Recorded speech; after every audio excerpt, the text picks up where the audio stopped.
According to numerous estimates, Social Security Trust Fund is expected to be depleted by the year 2035, resulting in benefit cuts to taxpayers and future beneficiaries. Scary, right?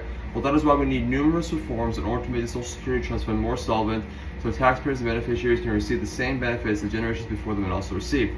In this speech, I'll be covering the nature of the issue, solutions, and common concerns in order to formulate a practical plan. And first, I will be discussing the nature of the problem, firstly by defining what Social Security essentially is.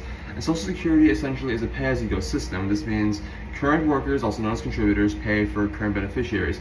And this system has actually worked rather well in the past until rather recently, where it has become relatively unstable. And a lot of this has to do with the aging population, for one, and essentially the worsening economic conditions. And that has a lot to do with the dollar's devaluation in recent history, which is for another topic at hand.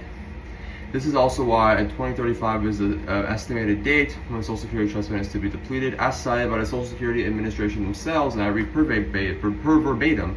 The projected reserve depletion due to the trust fund being depleted, and it is scheduled for 2035, a year later than last year's report. That is very essential to understand, and all of this also has ties to the government spending more than they are bringing in revenue, and that is also for another topic at hand. And now that we have discussed the nature of the problem, let's go over a few solutions that could be rather beneficial to the issue. And a few solutions, there are a lot of notably good solutions out there, but the solutions that I feel like are the most noteworthy to discuss is increasing the payroll tax and increasing the retirement age. And believe it or not, increasing the retirement age actually does make a lot of sense, because the population is aging. That is the most important thing, and baby boomers are retiring. And this essentially means that if we increase the retirement age, then the trust fund will be less strained. And in addition to this, I'll have a citation here by heritage.org.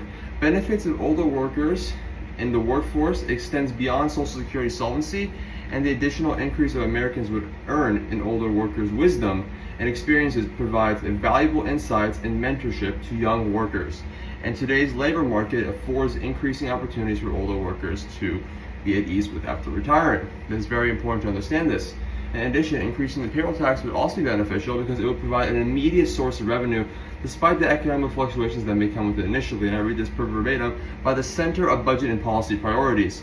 Raisings would spread the additional contributions more equally throughout the same earning spectrum.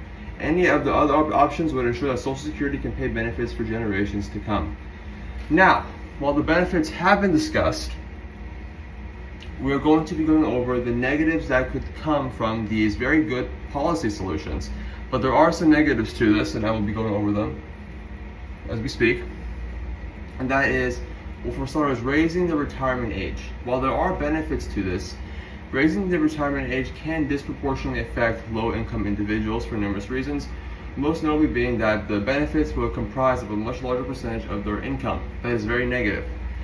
But however, there are means to address this. The first one, and the most important one that I'll be discussing, is creating government support programs to mitigate the feelings of inequality, so these low-income individuals can adjust more accordingly to the new reforms. In addition, increasing the payroll tax can also disproportionately affect low-income individuals, believe it or not.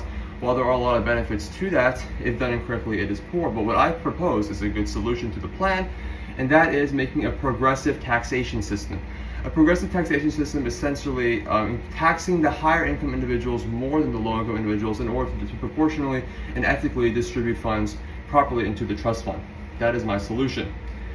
And the bottom line here, folks, is that the Social Security Trust Fund is in a financial crisis. It's been in a long-term crisis for a long time now, and it is only getting worse from here. And it is up to us. If we want this trust fund to be in our lives moving forward, it is up to us to make reforms, and how to do this is to engage in grassroots activism, any other grassroots activism activity or any activism technique, or informing our congressmen and women. And it's very easy to do this. They have websites to do this, and you can contact their secretaries or whatever you see fit. So the bottom line here, guys, is that if we want Social Security in our future, it is up to us to make the necessary reforms to get this done. And that is all today, guys. My name is Cameron Ruzia, and this is my persuasive speech on Social Security's contribution to national debt. And here are the references for my speech. Thank you.